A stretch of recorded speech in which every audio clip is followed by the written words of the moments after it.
I think I saw he sent me the link to Amazon. Okay. But I have not had the time to look at the content of the book. He almost lost his 3 children. Oh dear. Yeah, so that was how God, used that challenge to save him. Okay, we are on now. We're going to wait till I start. Okay.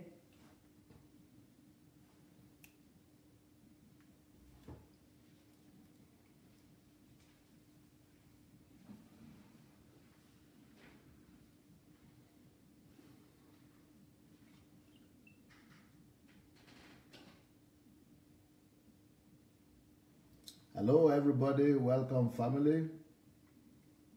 We have Plutonic here, Bumi Benro, Samuel Abayomi, Mike Bishop, Tony Olobayo, Oluwatoyi Bidemi, Mrs. Abiola here, Rebecca Guillory, Funsani, Nikki Okereke, Dayo, Sami Mensa, Edna, Ahema Mensa. Why is Mensa so? There are so many Mensas in that. Florence, Loveth. All right, welcome everyone, and let's go and invite our friends. We're going to have a very, very enticing and interesting conversation here with another Mensa. We are going to have with Vanessa. Vanessa is a star. I'm just going to show you something. I'm going to show you who we are going to be dealing with today. Who is... how do I... Is it the one? Yeah. How do I make them show it? Ooh, I thought I got the way these people wanted me to show the thing now, but it's like, I'm not getting it. Okay, maybe one of them will come, I will show you. Anyway, so this is our star.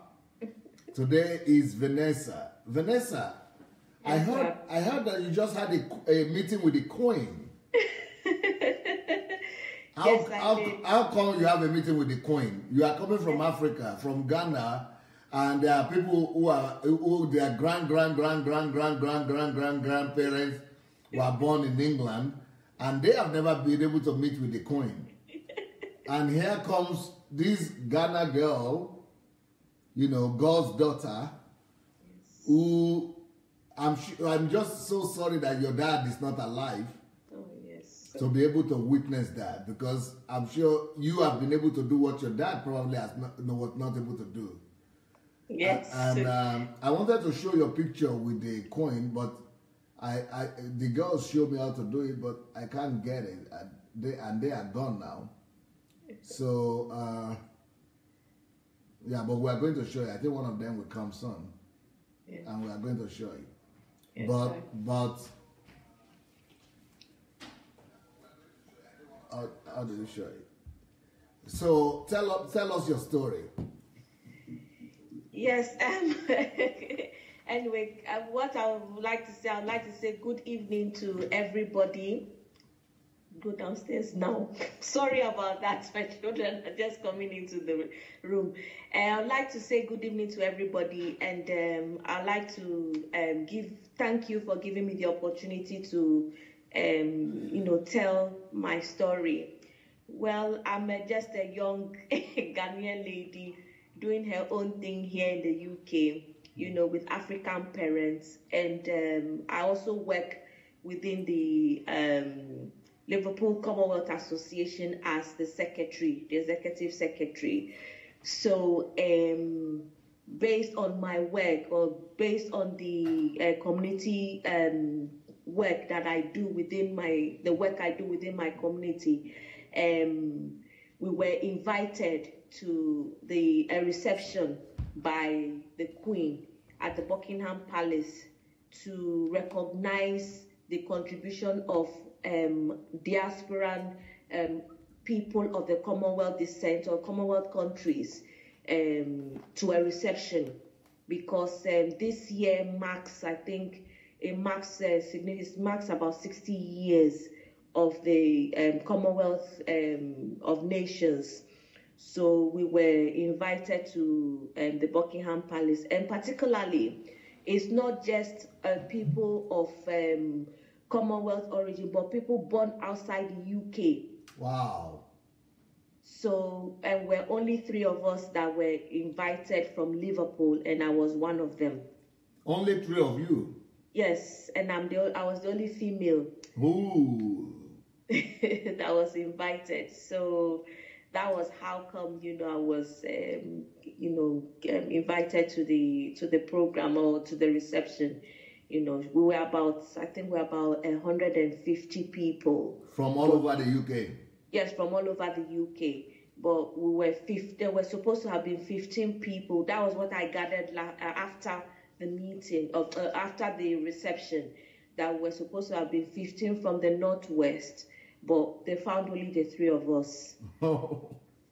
So now, how does that feel like? Because when I remember in the 50s and in the 60s and in the 70s, when our leaders, even national leaders, so like Nkrumah and all those Azikwe, yes, Awolowo, when they go to England and they meet with the Queen, yes, it's always a big bragging right.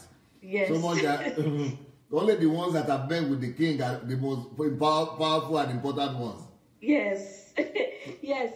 I mean, in fact, it was. I even till now, I still have some kind of flash, memories and no, the excitement. That's the word. I use the word excitement because when I looked at the invitation, it says that. Let me look at it again. Do you have it near you there? Yes, I do. I have it near me here. Just one moment. Just read it out for us, yeah. Yes, please. Just one moment.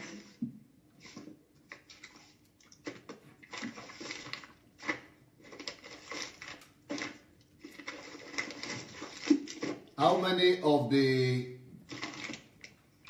people around you, or either Ghanaians or Nigerians, do you know who have had the same privilege?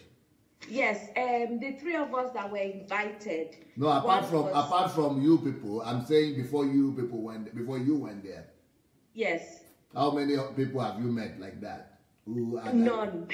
None. No. Wow. None.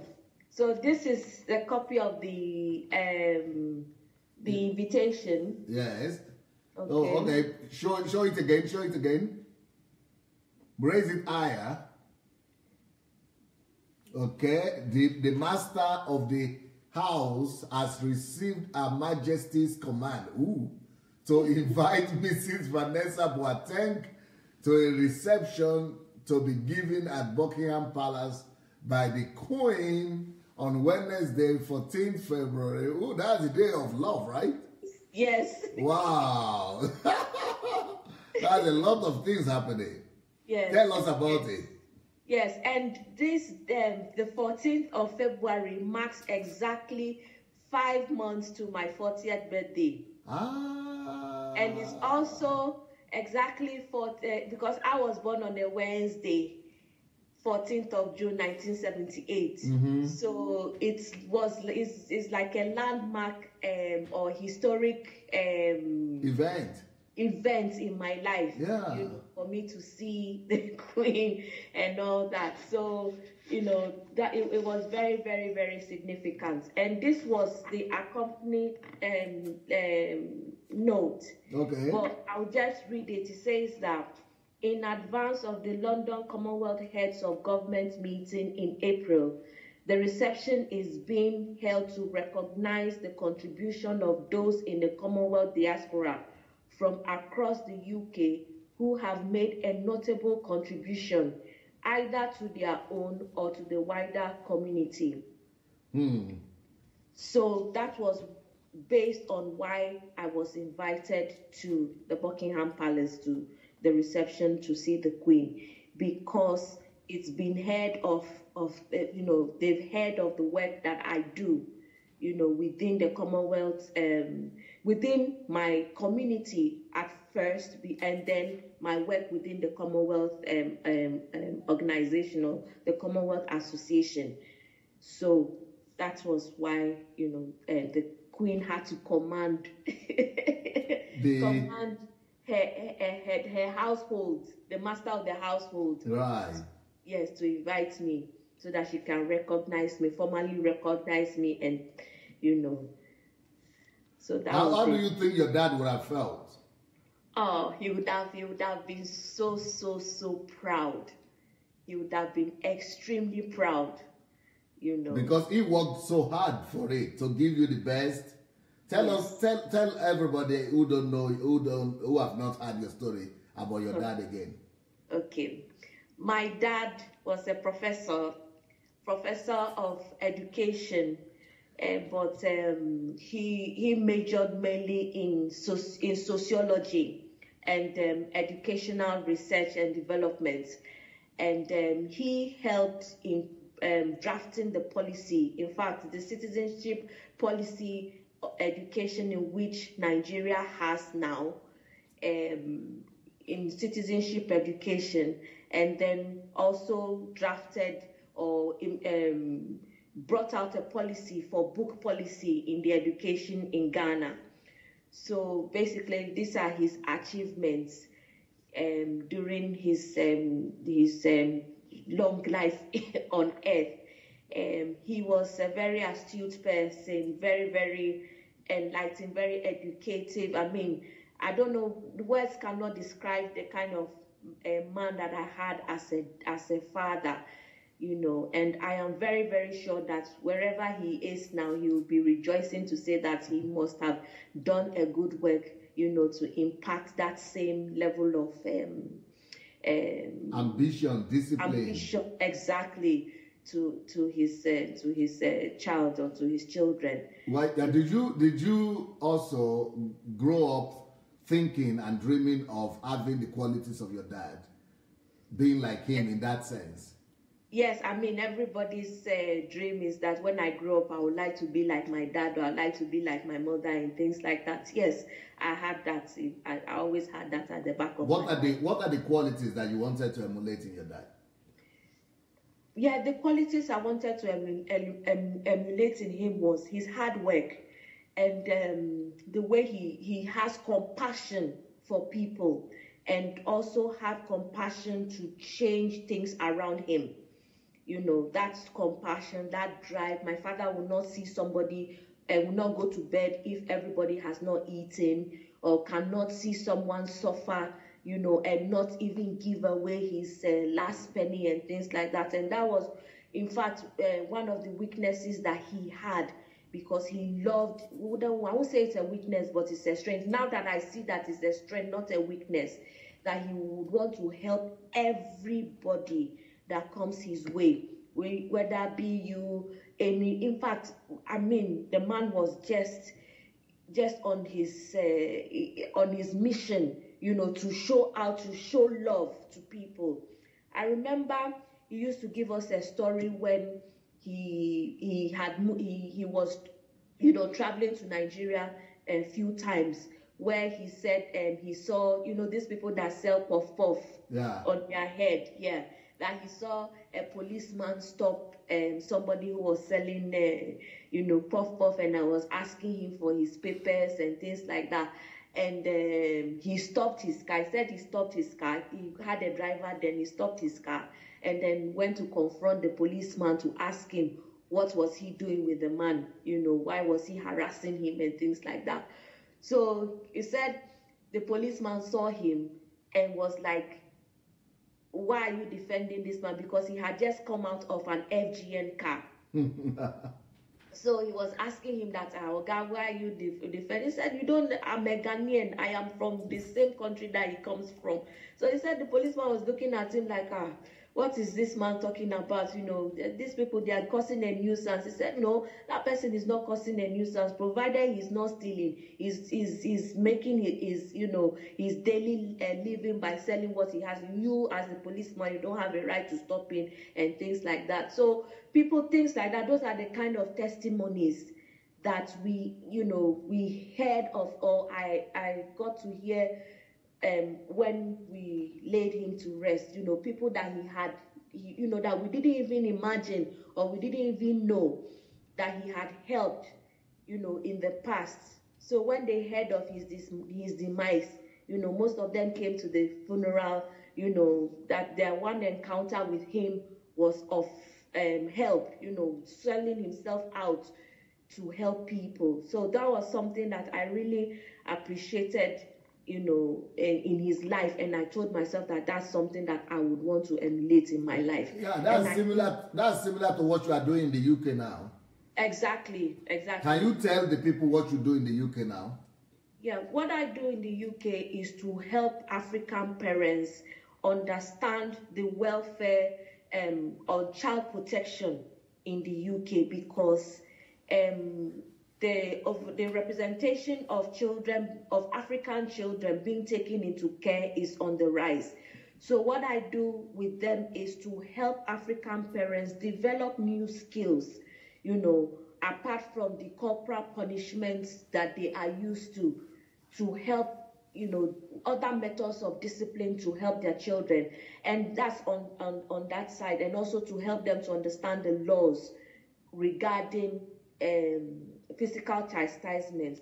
Then on the other side, I help the practitioners to understand the cultural values of African parents, that sometimes when they go through their books, because when you look at the textbook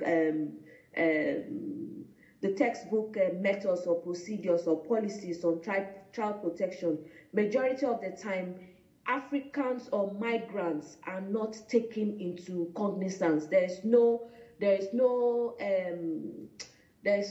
provision in the policy.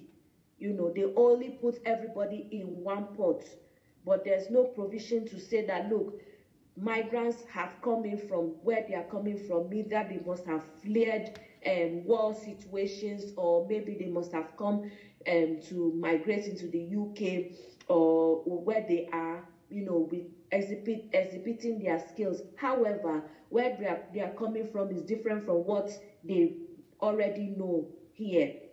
So it takes some time for them to adjust. It's not that easy, but there should be a leeway, there should be a fine line of where you think that a child is significantly at risk of harm, or where a child is just being disciplined by his or her parents. So that's what I do. But were you watching yesterday's program that I did live? Yes, broadcast? I did. Did you see the videos that I showed about the corporal punishments, the way it happens in Africa? Yes, I did. Yes, I did. And don't you think that is a major problem we have?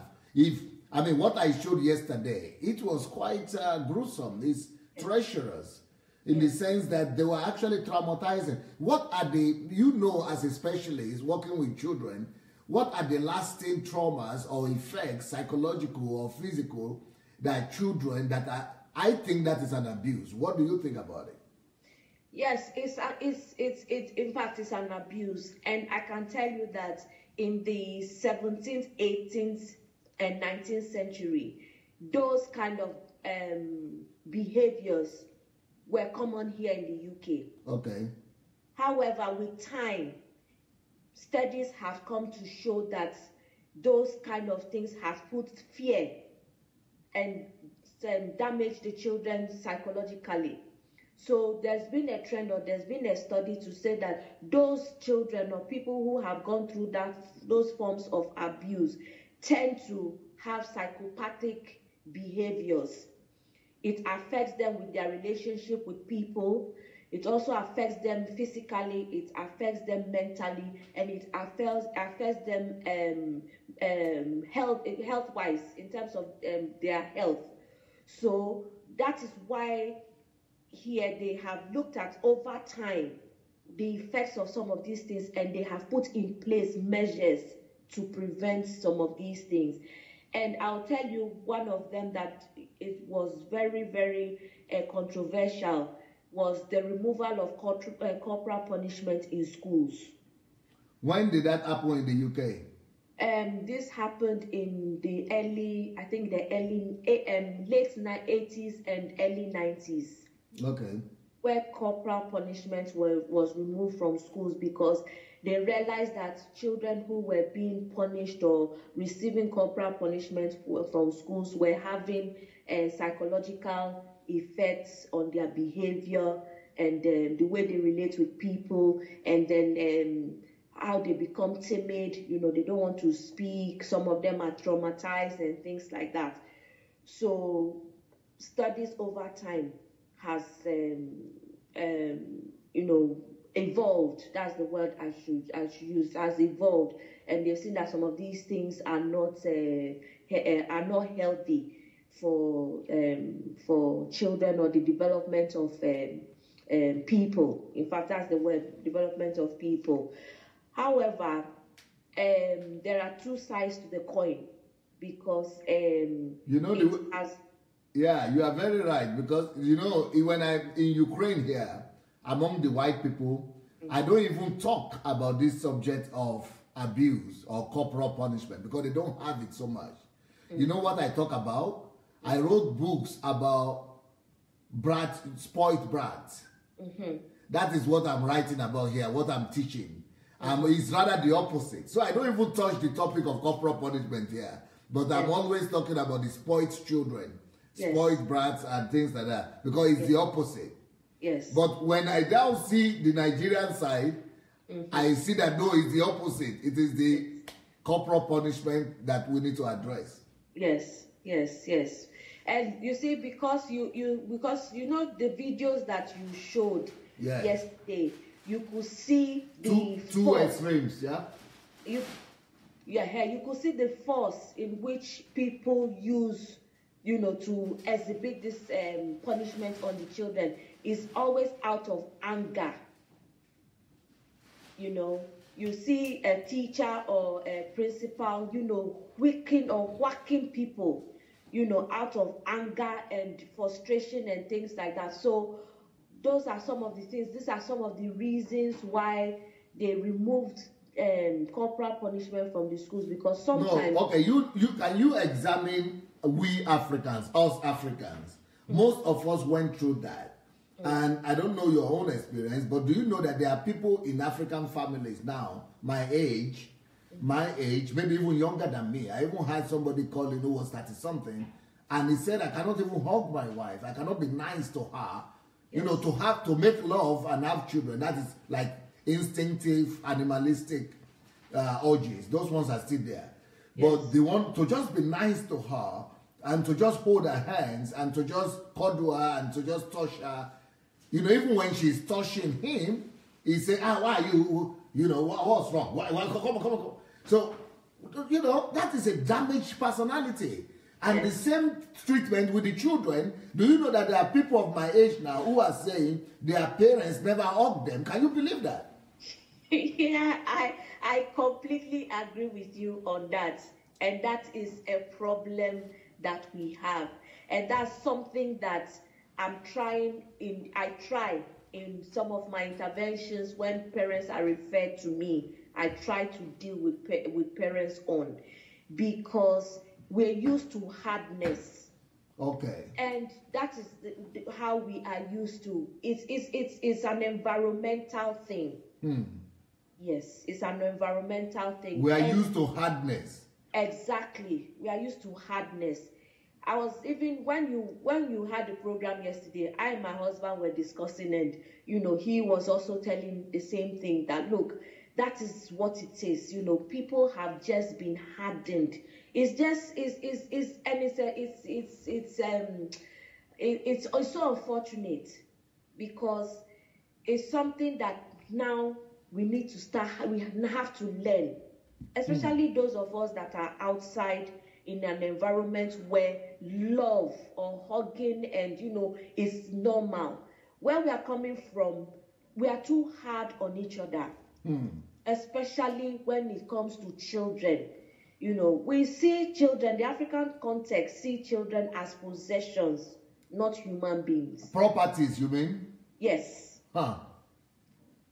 Because if you look at it, in the olden days, people had children to help them in the farm.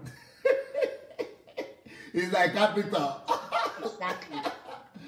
You see, the same thing too here in the UK. It was like that in the 16th, 17th, 18th, 19th century. It's just of recent that we started having people having less than 4 children or less than 3 children. In the 14th, 15th, 16th, 17th, 18th, 19th century, even up to recent of the 20th century, you had families that had up to about 5 or 6 children, because the children were an economic support, to the family. But as things started developing, when we got into the Industrial Revolution and things like that, there was no need for children to work. But in Africa, we still have that. No, but Vanessa, that doesn't justify to me cruelty towards those same children. Yes, it doesn't justify, but I'm just trying to give, I'm trying to give a comparison here, because, back in Africa, there's so much competition. Everybody wants, his or her own to be the best, we want everything to be at our disposal and things like that. But forgetting that we need to have, I don't know how to put it, but it's like there is no atmosphere of love. I think that's the basic thing, right? Yes, exactly. I don't know whether it's our makeup or it's an environmental thing and things like that. I'm yet to research, Do we bring that harshness to our children in the UK, since you are working with the children in the UK? Oh yes. In fact, it's nowhere. That's our normal way of life. Even in the UK? Yes. Among the black people? Yes. I can tell you that it is something that people just is normal, because that is what they are used to. That is what they are used to. What are some? Yes, can you tell us some instances, some cases, some examples that you might have encountered of how black parents, because there are a lot of black parents that are watching right now, and many of them are from the UK too. What are some of those wrong things that black parents do in relations to their family, to their children, that are not advisable in the environment they are in? Beating. So Africans are beating. Yes. But I too beat, but I just beat like a symbol, not harsh at all. They don't even need to cry. But what do you mean by beating? Beating, I mean beating. Beating in the sense that when excessive force is being used. Against the child. Against the child. Sometimes it could be hitting, using belts, using phone chargers, using slippers. Yes, using slippers, Then the second one is the emotional one, the verbal abuse. Okay. Insulting the children. Your empty head like coconut. Stupid boy, stupid girl. Those kind of verbal abuse and insults. That's also very common.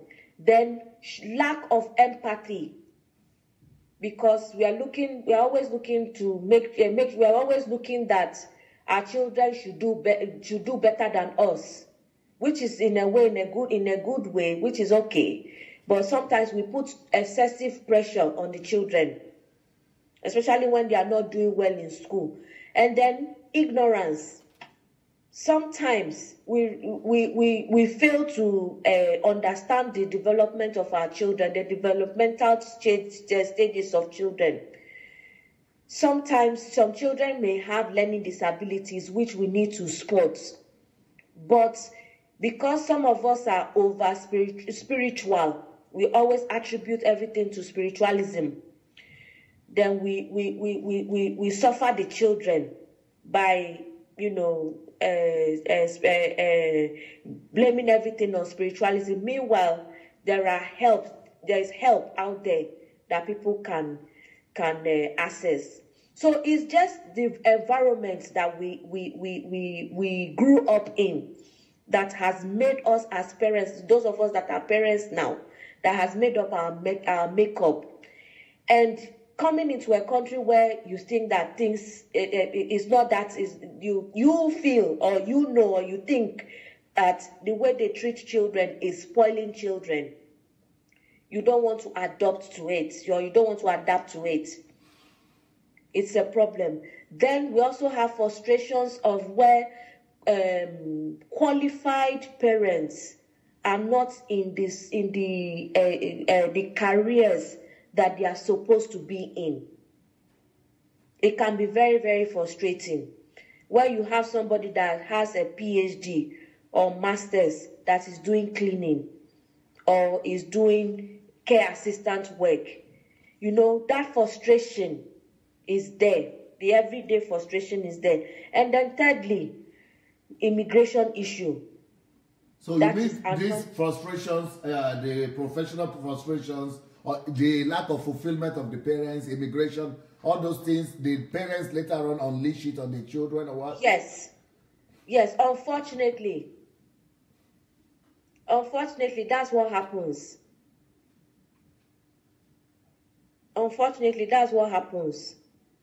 So you have parents that, they are facing one issue or the other. They cannot contain it themselves, and majority of them don't want to seek help.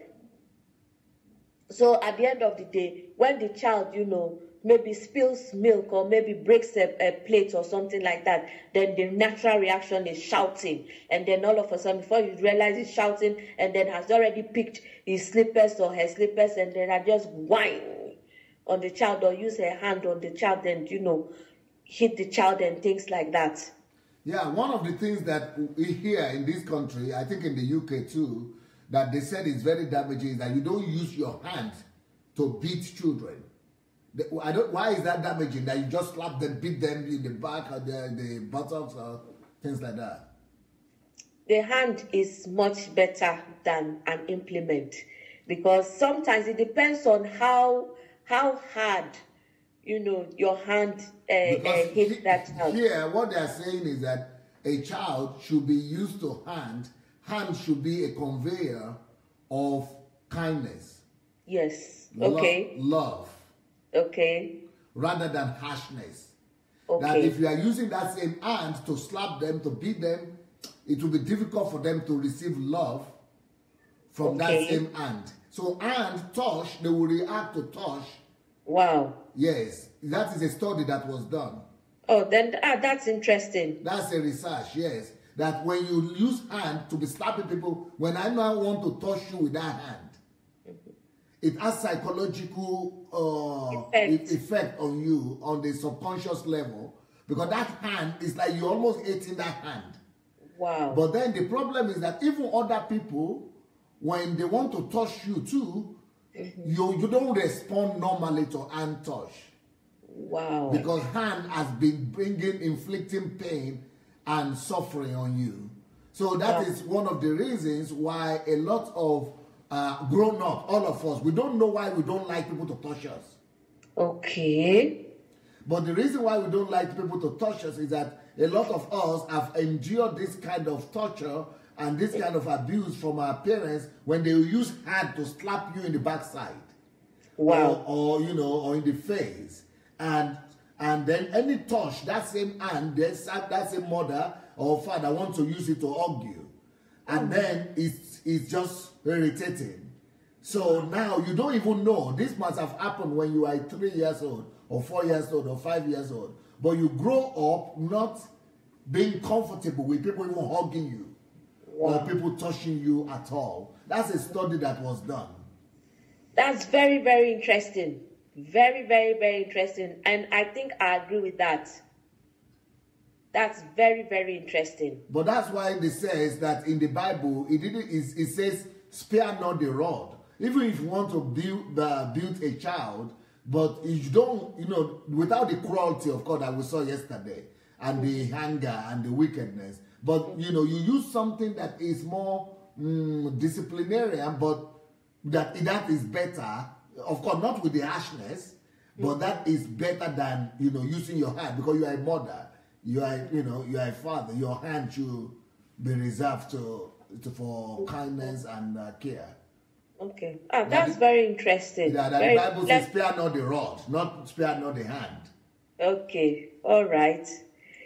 But that interpretation, myself, I also feel that spare not the rod, it means that we shouldn't spare discipline. Yeah, you are right. It doesn't have to be an object. Yes, it doesn't have to be an object, but you should be able to not spare discipline, because when you spare discipline, you are becoming permissive in your parenting, or you are becoming neglective in your parenting. So that I think that should be, because apart from even heating, the psychological effects on heating, it's damaging. Okay, tell us some of the damages. One, how does this thing affect children? It makes them timid. In fact, makes them fearful. It makes them, have hallucinations. Ooh. Yes, because if a child, has been used to hitting, it starts to hallucinate, because maybe if you raise your hand like this, or you raise an implement on them, they start to reflect. It starts, bringing up, it sparks something up in the brain. I know. Yes. It in my own case, when they were beating me, when my brothers were beating me so mercilessly like that, when I used to go near, when they move or they are angry, it used to bring panic attack and also nervous breakdown. Exactly. So there are some other things. And another thing it did to me is that I couldn't concentrate to study. Exactly. So you see, it has an effect on your neurons in your brain. Because so I only started making it. Can you imagine all the years I was being beaten? Till 10 years old, I was being beaten mercilessly until that my brother that used to beat me traveled. Only after he traveled, they wanted me to study. They were always beating, and they were thinking that I was dull. But it is when they are beating me like that I become so messed up. I become so panic attack. I cannot even concentrate. So, 2 years after the guy traveled, I began to learn to read. And I couldn't read. I couldn't read and I couldn't write when they were beating me like that. So, because it was, I couldn't concentrate. I was always shaking. And my mind couldn't settle. But after he traveled and nobody was beating me for some time, some kind of peace reigned. And that peace affected my neurons and my nervous system. I then began to, for some reason, I clicked. I began to see how to read and write. Thank God that BSA, you are the one that is saying it, because you are saying it out of a personal experience.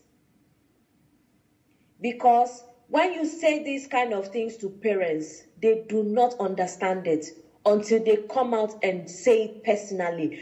Sometimes when I have these interactions with them, I ask them, I say, why don't you think back and look at yourself back as your child? What were the things that you didn't like? How did this affect you? How did beating, how did all these things affect you psychologically? You think back and sit down and think. Sometimes when they sit down and think and they go back and I say, this thing used to happen to, I said, the same way you are feeling, that's the same way that child was feeling, or that child is feeling. When you raise that implement on that child, or when you try, to bring that form of that disciplinary form or that punishment form, into that child. So that is how the way you feel when you were a child, that's the same way that child feels. But some of them will tell me but anyway, that is what made me to be who I am today. I say, yes, that's what made you to who you are today. But are you happy with yourself? If you genuinely look into inward and tell yourself, are you really, really, really happy with yourself, the way your makeup and things? So sometimes it calls for sober reflection. And like you said, studies have come to show that some of these things do not help, the development of human beings. That is why there studies and researchers are trying as much as, and advocates are trying as much as possible to eliminate, this kind of practice. But it will take a long time. However, these are some of the things that parents or grown-ups or those of us from Africa have to learn, that we need to start changing, because it's not helping our children, it's not helping the future. But you are also saying it right now that some parents say that it is this kind of discipline that made them to be successful, because on the other hand, in Europe, there are a lot of children that become spoiled brats, or, that are not responsible, they are not serious, because they were never disciplined. So how will you, strike the balance? Yeah, what you see, like when you say children, we have children who are spoiled and things. It is the kind of parenting that they have, or the kind of parenting skills, or the type of parenting styles that their parents used on them, that have made them the way they are. Because if you look at it, we've got 4 types of parenting styles. We've got the authoritarian style, authoritative, we've got the permissive, and we've got the neglect. So if you look at the statistic of children that we, in quotes, put as spoiled, majority of the time is neglect and permissive parenting styles that their parents have used. That is true. So that's why you see that a lot of, because you cannot expect that your child wakes up in the morning and tells you that I want a bag of sweets to eat, and you give that child. You are killing that child slowly. You as the parent, you have authority over that child. So you should know what is good and bad for that child. However, there are other forms and ways of disciplining children that they can turn out to be better human beings, apart from eating. There are other styles which have been tested all over and all over again. So those other styles will fit in, because some people are writing now in the comment that what about what the Bible says, spare not the rod. Yes, like I told you, as I said before, the spare not the rod is the kind of discipline. It's not the physical. If you withhold discipline, definitely a child will get spoiled. If you rod stands for discipline rather than for hitting. Exactly. That is what I keep driving. At. That rod that the Bible says is not a physical rod. The rod is discipline, law and order. As you put it right, every home should have a particular law and order. Just as a country or a government, we all have law and order that people obey. And if you don't obey these rules, you pay a consequence. That is what we should be using as our yardstick, as discipline, instead of flogging, or instead of using implement. All right, but okay, you wanted to say something? Yes. I also want to say, they say when you go to countries like Singapore, if you chew chewing gum, they flog you, they give you 12 strokes of the cane to put fear in people. Yes, that is positive fear. You could say that, okay, fine. But it is still fear of discipline. It is still about the discipline, not about the beating. Not about exactly, not about the beating, but about the discipline behind it. Yeah. So that's the kind of technique that as parents we should try and develop. Okay, what are other techniques apart from flogging? Because in Africa, most Christians, even most parents, even most Christian parents, the only method of discipline they know is flogging. So what are the other discipline measures that could be used apart from abuse and flogging and verbal abuse? Okay. One of the things that I've seen that works very effectively is withdrawal of privileges. Okay. Withdrawal of privileges. So if you know that your child likes something very much, computers, games. Exactly. So if they like something so much, like computer games, for instance, okay, if he or she has become naughty and things like that, you can withdraw those privileges and explain to that child that, look, because you have done this, so we are withdrawing this from you. I think God has put common sense in children for them to understand some of these things. Some of them will even agree with you that, okay, yes, I've been naughty today. I have my children, and sometimes when they do something and I withdraw privileges from them, they'll tell me, oh, mommy, it's not fair. And then I tell them, yes, it is fair because this is what you did and you are not having this. And I make sure that I follow through with it, because sometimes when we don't follow through with what we say, that's where you now give in space, for the children to take advantage of you, because they look at you and say, okay, that is not even true to his word. If I can do it, he will give me a lax or something like that. But when you are true with it, that because you didn't make up your room, okay, no going out for you for 1 week or something like that. So if you do it you do it consistently, the children will respect that, because that's what they do with them in schools. Now, another thing I want to raise up with you, another topic I want to raise up is that African children, African parents, not really, this is not in, maybe in the UK it happens too, but I've discovered that in America, when some parents are disciplined, in their own words, Christians, pastors even, who try to discipline their children, either their children have been taken from them, even though they are pastors, or some of them have been jailed and imprisoned. Yes. That is like a catastrophe. How can the pastor be in prison because that is like, or the children of a pastor being taken. Those things, can they happen in the UK? They do. It happens. It happens a lot. Tell us about that. Most of the time, like I said, it's always miscommunication, or would I say that ignorance on both parties, on both sides.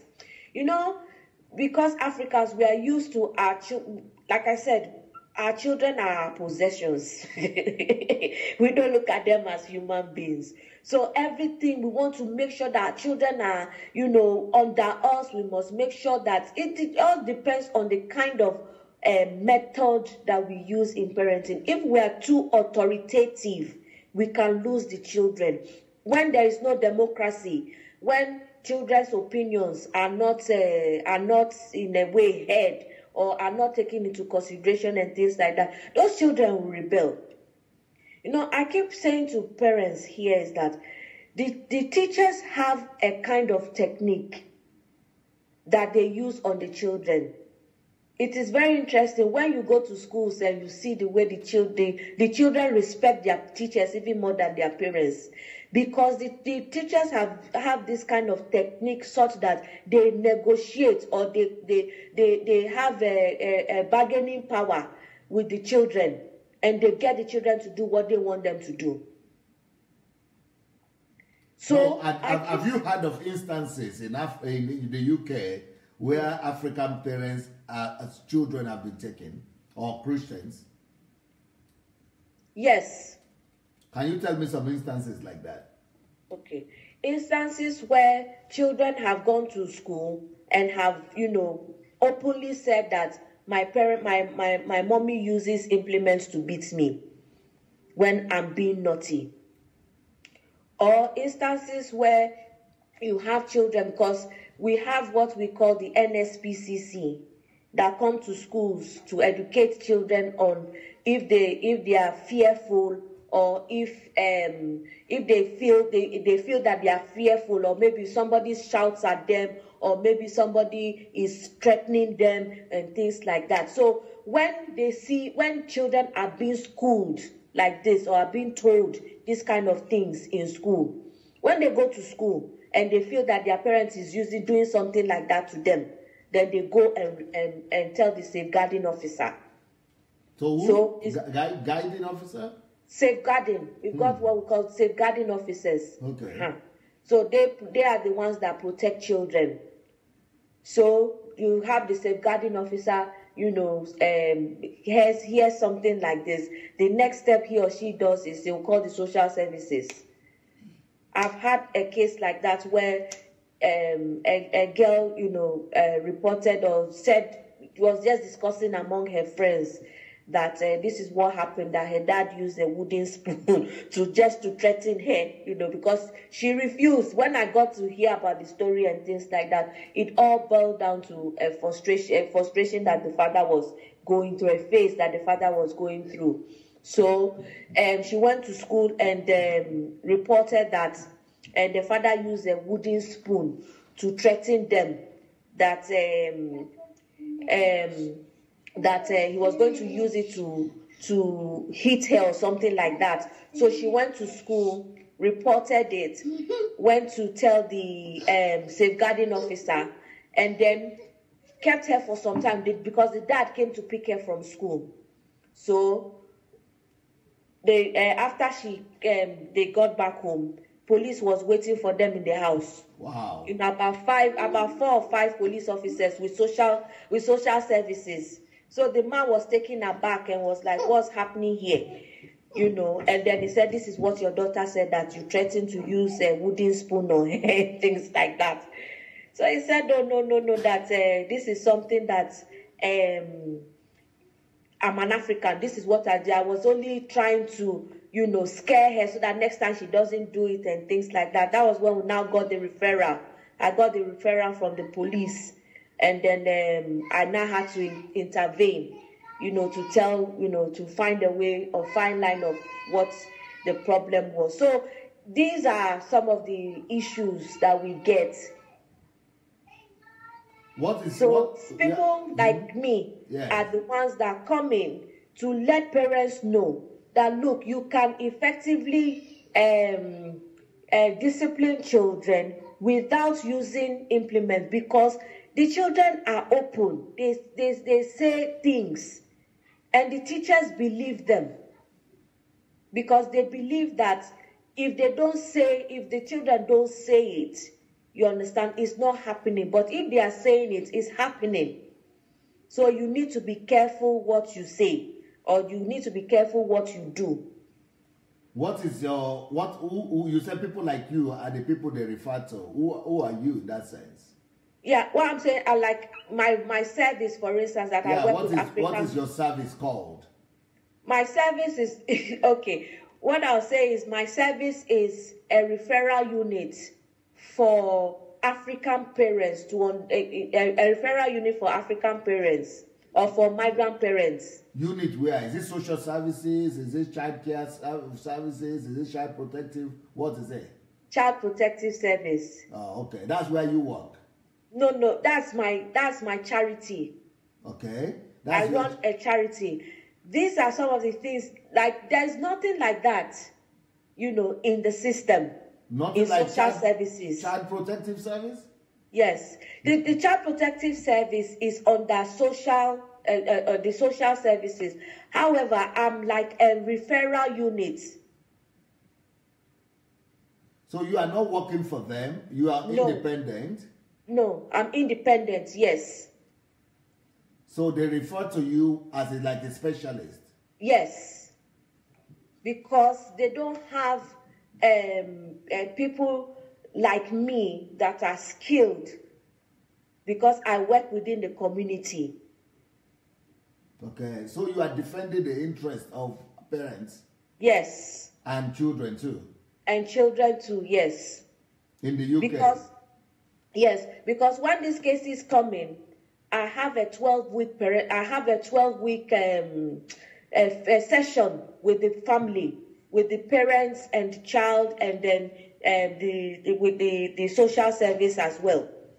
So at the end of the 12-week, I put a report in based on my interaction with them, and what I think, or what the recommendations that I feel, should take place. If I feel that those children are at risk, then the next plan. If I feel that the children are not at risk, but the family needs support, the next plan. Things like that. But how do you get paid? How do you survive? If it is just charity, social organization, are the parents going to pay you, or the government is going to pay you? Yeah, what we do is we put a fee. We charge a fee to the social services, to the local authority. Okay. Yes, because sometimes it's not just me. I also have to employ people who work. But that is very good, because it's not just the parents that need to pay all those bills, but the government. Yes. Oh, that's very, very considerate of the government to have done that. Well, it's something new. Although we have cuts, the UK is cutting on so many things, on their social welfare and things like that. However, we approach charitable organizations to sponsor some of this work that we do. So like the events that I usually have, like the parental seminars and events and things like that, we have big lottery that supports us in that area. So, but the referrals and things like that, when we get the referrals from the police and we get the referrals from social services, we have to put in, because it's not a small work. It's quite a big, it's quite a massive. It's a massive job, because we have to go 12 weeks. We have to do 12 weeks of engagement between parents and children, because we have to always go to their houses. Amazing. Because, what do you think is more dangerous?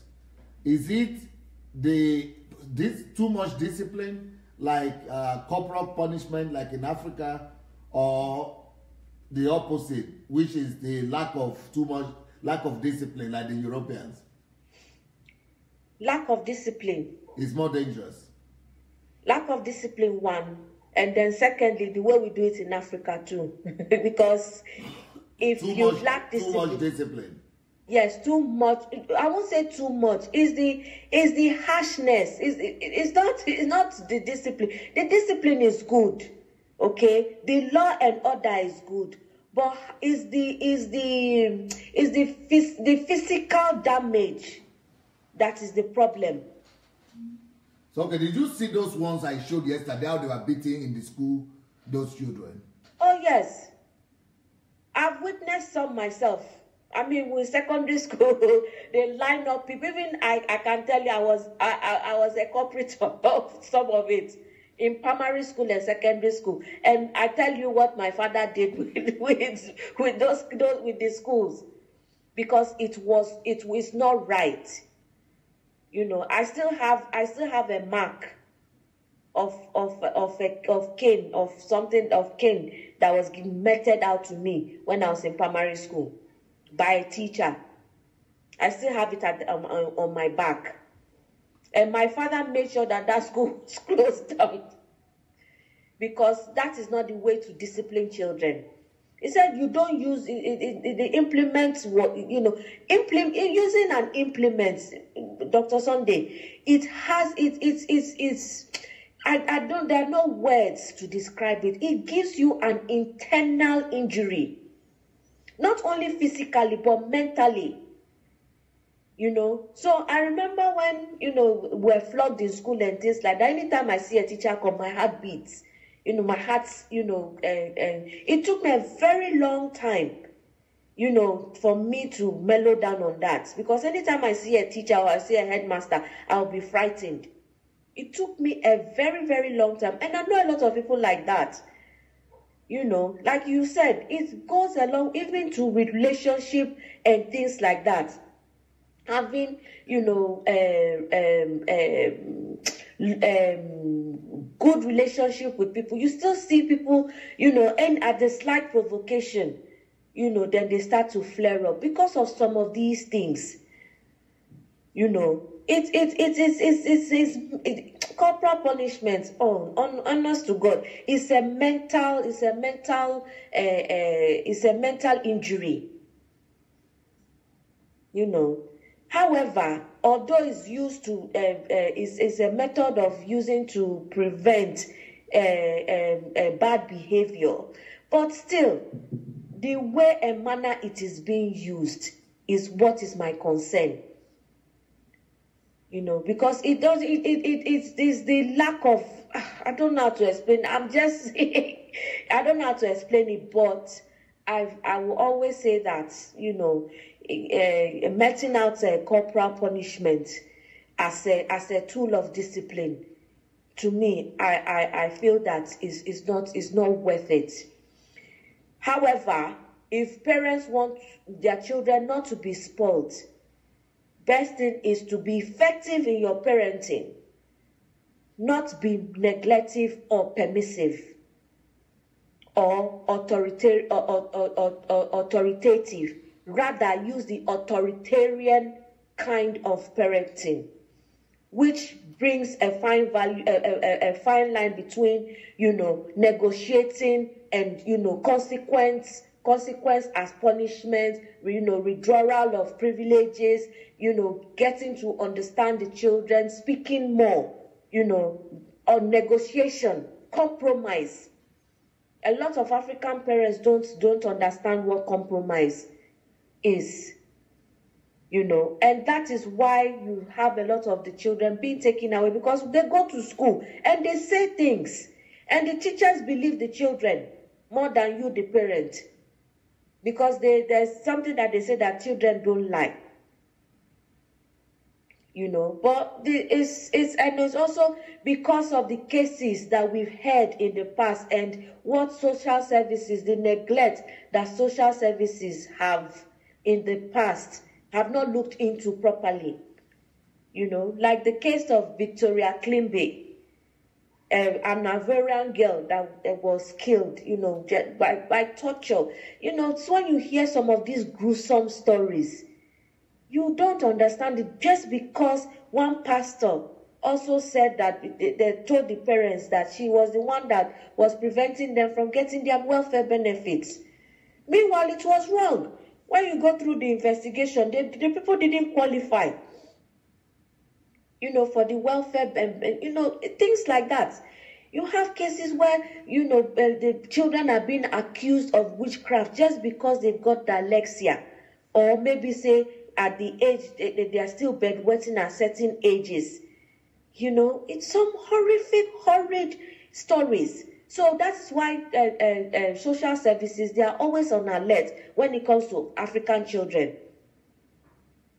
You know, they're always on alert when it comes to African children. And some of the times too, we are also authors of our problems, because when social services come in like that, we do not like to cooperate with them. We always want to be defensive.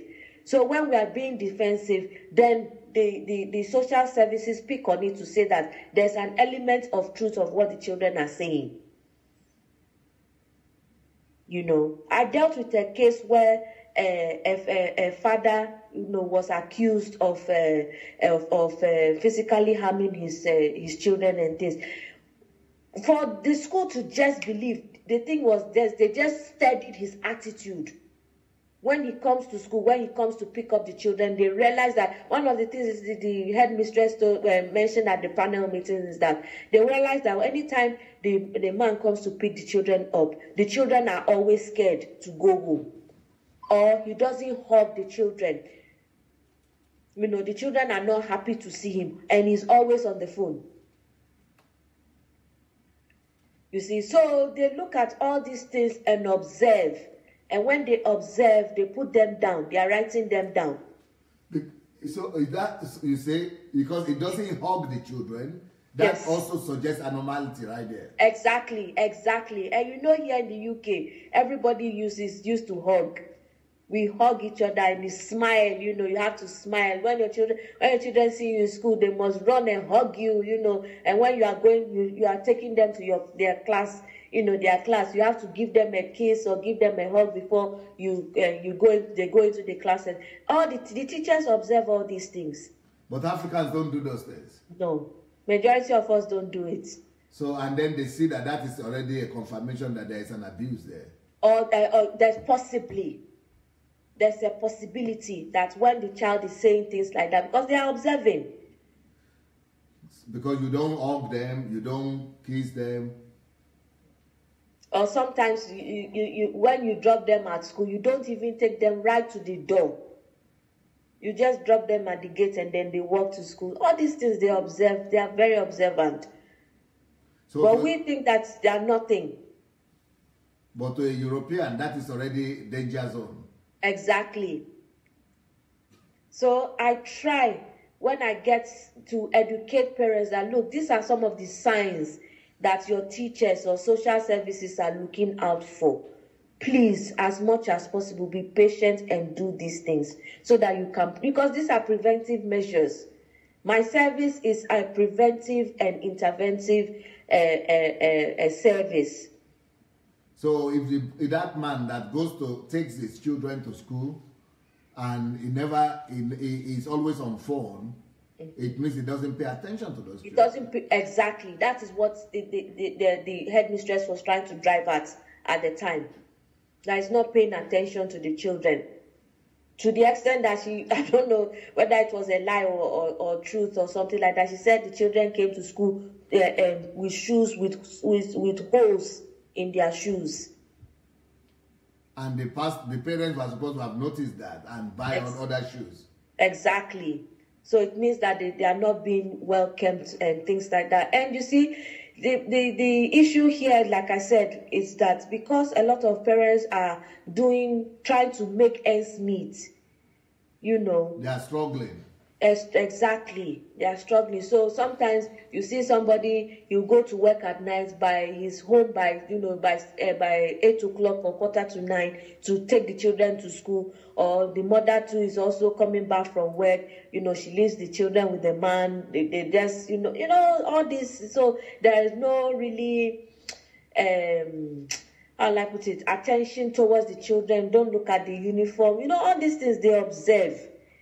The schools observe. So when the children come and start saying things like this, you know, like my mommy beats me or my daddy beats me, they have already observed the children from the way they appear. So it means that people who are listening to us now, they must go and listen to my series on how to be the best friend to your children. I have a whole series on the internet, on YouTube, on Adelaja Official, on training, on raising of children, parenting, and things like that. Many people don't, and you know, it's the least watched. People don't even go there. They don't even touch it.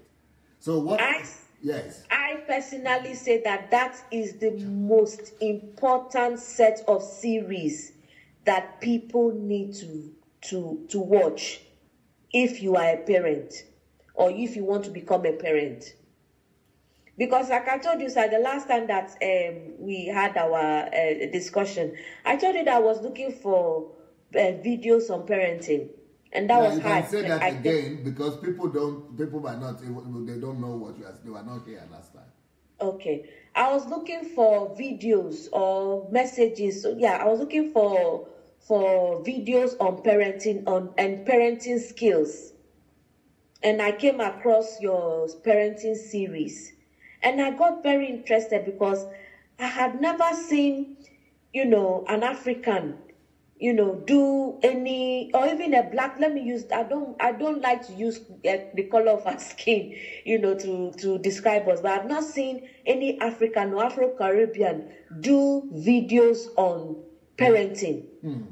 So when I came across yours, I was like, oh my goodness, this is good. And number two, you are a Nigerian and a Yoruba man for that matter. You understand? So it's How and can a Yoruba man understand all these psychological things, eh? Exactly, and to chronicle a pastor. And the things you were saying were very relevant.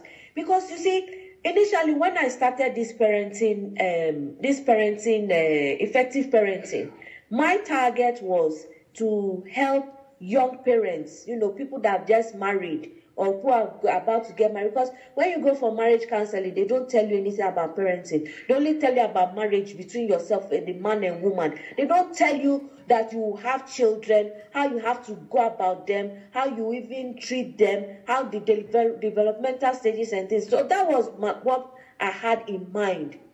But as time went on and I started observing with the local church that was attending and the way people were treating their children and the way social services were taking children away. I said, no, I need to study this thing properly. So I now found your video on your parenting series and I was listening to them one after the other. And I said, this is top notch. So I keep sharing your videos for people who are struggling. So when I have people who are being referred to me, I tell them that, look, please go to Dr. Sunday's official page on YouTube and look for the parenting and listen. Some of them have come back to me to say, Vanessa, you have really, really helped us. Because their minds are being opened. So you, being in the UK for so many years, I've never met an African or a Caribbean, a black person teaching on the principles of successful parenting. No. The closest that I had got to a black person talking about parenting was a professor in the US called Dr. Alvin. Dr. Alvin. He started the series in the 70s, which is called Effective Parenting. So I got in touch with him. I saw his write-ups, saw his videos, how he conducts his seminars and things like that. There were 3 surprises you mentioned. You said, I'm surprised that this is a black man. I'm surprised that it's a Nigerian. I'm surprised that it's a Yoruba man. Then number 4, I'm surprised it's a pastor. So yes. why you need to help everybody listening now, because why is it that this is an unlikely topic for a pastor? And because, by the way, this book for some reasons is very popular, but the white people are the ones buying it. This where is it? Let me see. Sorry. Is it your new book? My book on this book here. Yes, I've started reading it. How to create core values in a child. Yes. I wrote it in Russian, but I translated it to English. But what I discovered is that the only white people, Americans are buying it, white people are buying it. And why is it that our black people, our Africans don't see the need in buying this book? The reason is, it's just simple. We are just used to what we know. We don't want to learn. We think we already know. Exactly. Which is a shame. You know, when they say that if you want to hide something from a black man, put it in a book, that is what we are having. So Africans mainly don't even know that there is a need to form or create core values in a child. Maybe they've never even heard of the concept. Pastor Sunday, let me even give you my own struggles that I face, even with people around me. When I started my program on effective parenting, I had backlash of people telling me that, oh, so Vanessa, what is Vanessa coming to teach us? She's coming to teach us how to become parents or how to discipline our children and things. Because they think that is natural. You don't need to be taught. Exactly. However, it took the council and the police to appreciate my work. That people now saw the importance of what I'm doing. Because some of my critics are some of the people that are being referred to me. Wow, my God. That is a vindication right there. Exactly. So that's the problem. Let's go back to my topics, the teachings I have already done. Most people don't even know I have teachings like that. Some people are writing me about husband and wife relationship. They don't even know I've dealt with husband and wife relationship in a way that I don't know if any other person has so much resources on husband and wife relationship, that I have too much material there. In fact, it's the biggest of my series. It's over 100 and something series there, if we put everything together. Yes. So let's talk about, what will you, so what are the ones you have, what are some of the topics you have listened to in this area, and how will you recommend to our people who are watching us? You know, you have a series on the core values. Yes. Of, you know, putting creating core values in your children. Yes. In fact, that is the most important. In fact, that was the one that's what is helping me, because, like I said, I'm learning. I'm not perfect. It's helping me with my children. How to put core values in them. How to, you know, appraise them. How to use positive words, you know, to the children, and how to help them. That is very, very, very important. In fact, that is something that, if I don't know, words cannot describe, but I will only employ people to go and watch the parenting series. If you want to become effective in your parenting, that's number one. Number two, if you are not married and you will become a parent very soon, you need to listen to those series. And then those people, number three, those that are struggling in their parenting, please go and listen to Dr. Sunday's series on parenting. It will help you. And if possible, try and get the book, because I read just the introduction of that book.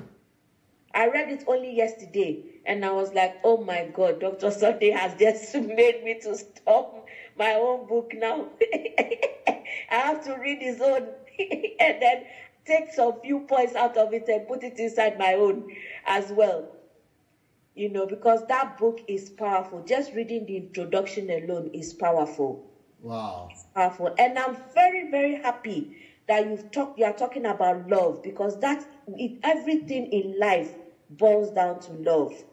You know, if I did not have love for people, I don't think that I would have been recognized by Her Majesty. Because that's one of the things that is another area that I'm looking at as well, to tackle homelessness here in Liverpool. Apart from the, you know, helping my African parents, but in general, because, you know, when the Bible says that you are the light of the world and you are the salt of the earth, this is what it means.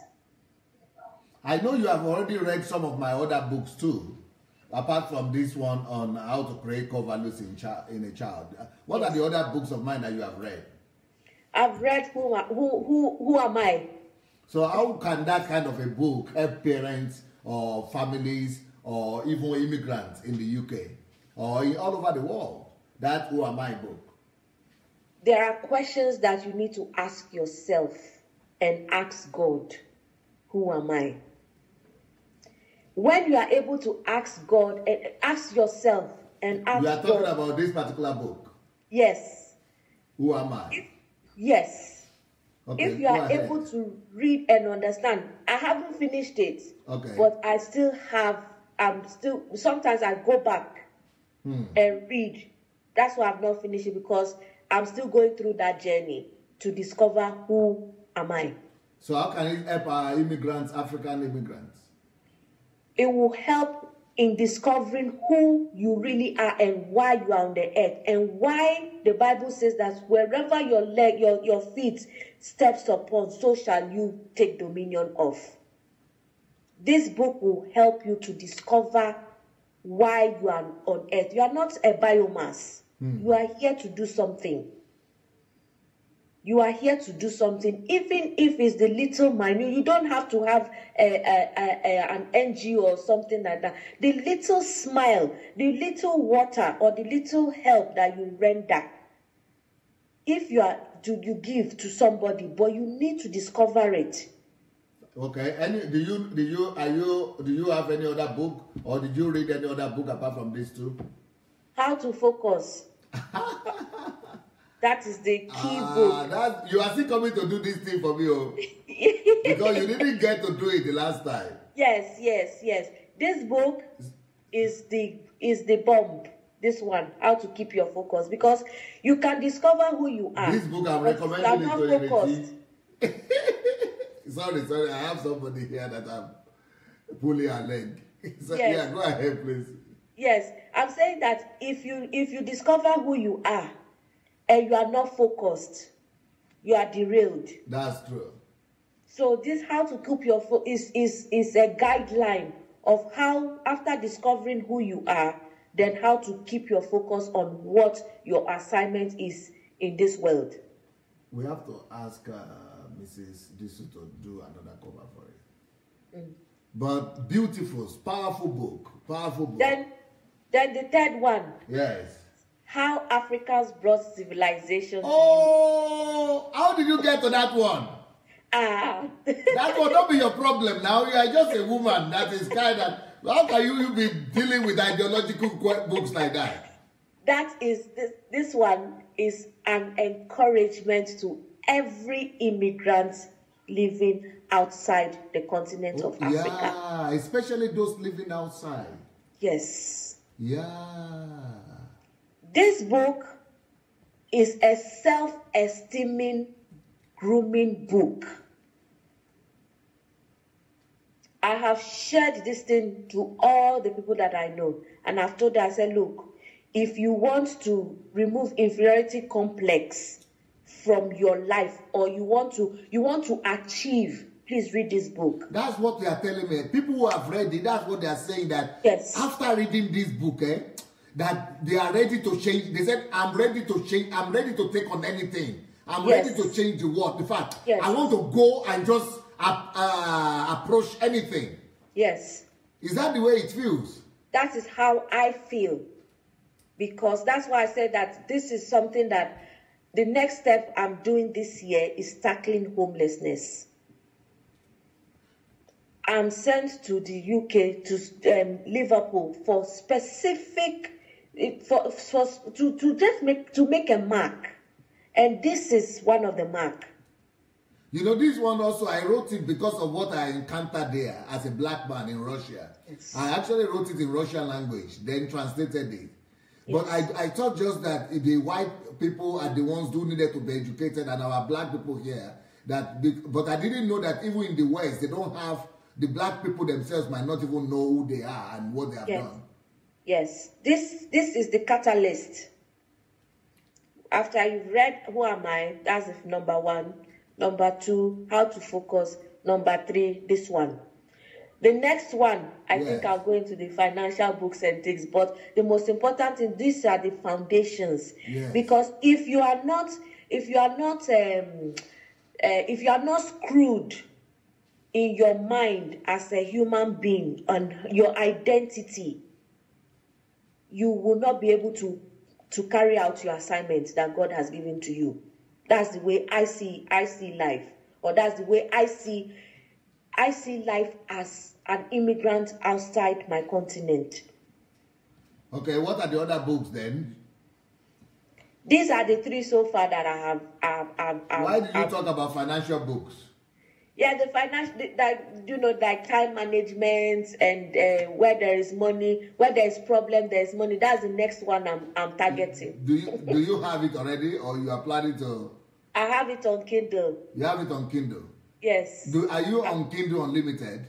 Yes, I am. But you can, people don't know that they can actually read all my books for free on Kindle Unlimited, on Kindle.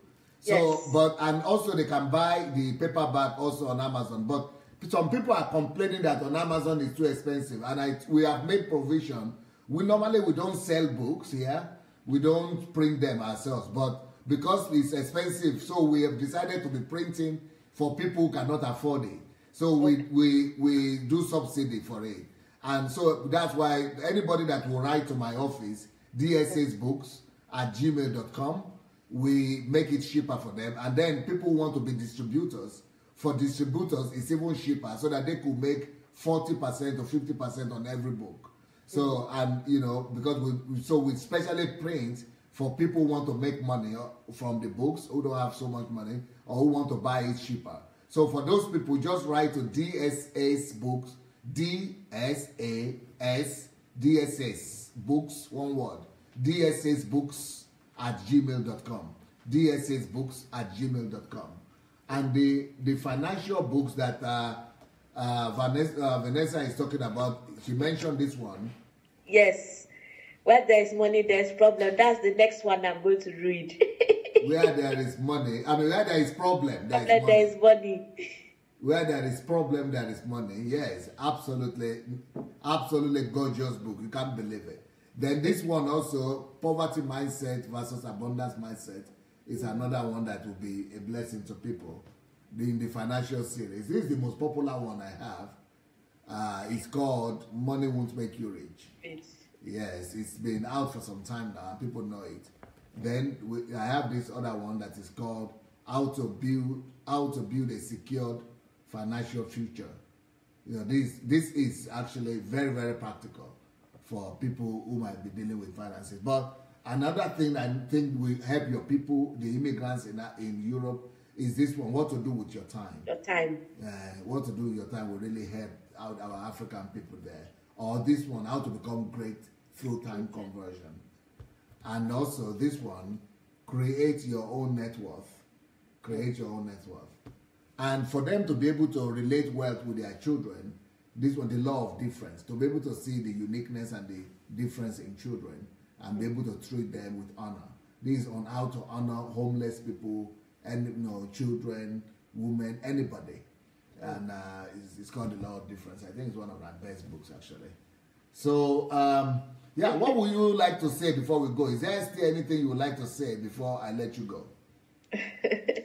What I would like to say is I would like everybody who is on the platform to please, listen to this love series, because I think that is also the basis of, effective parenting and effective relationship with people and your children.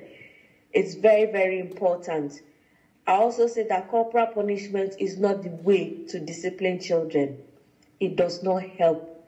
It rather scars them psychologically, and if we can try as much as possible to use other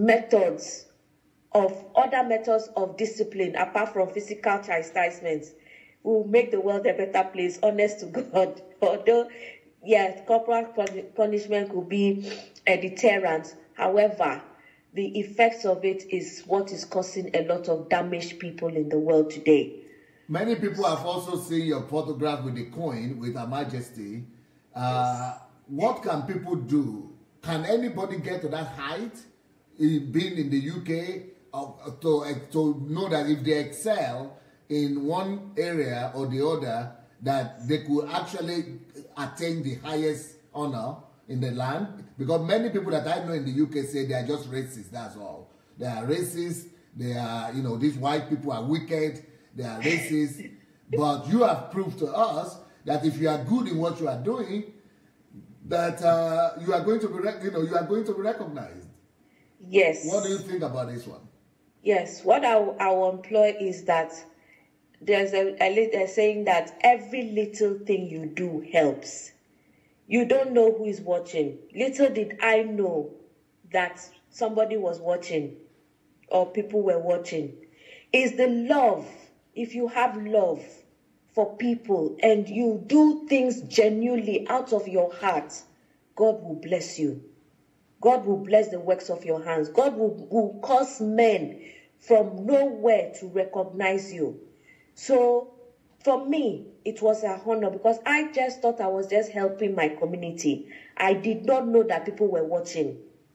I never ever, in my wildest imaginations, I never ever knew that people were watching. And out of most people there were people that were in Liverpool before me, that had lived in Liverpool before me. But for me to be singled out, and as a woman, the only female, picked out to be invited, it was a real honor because of the love that I have for people, not because of the recognition that I want from. No, I want there to be a systematic change in where we live, in my community.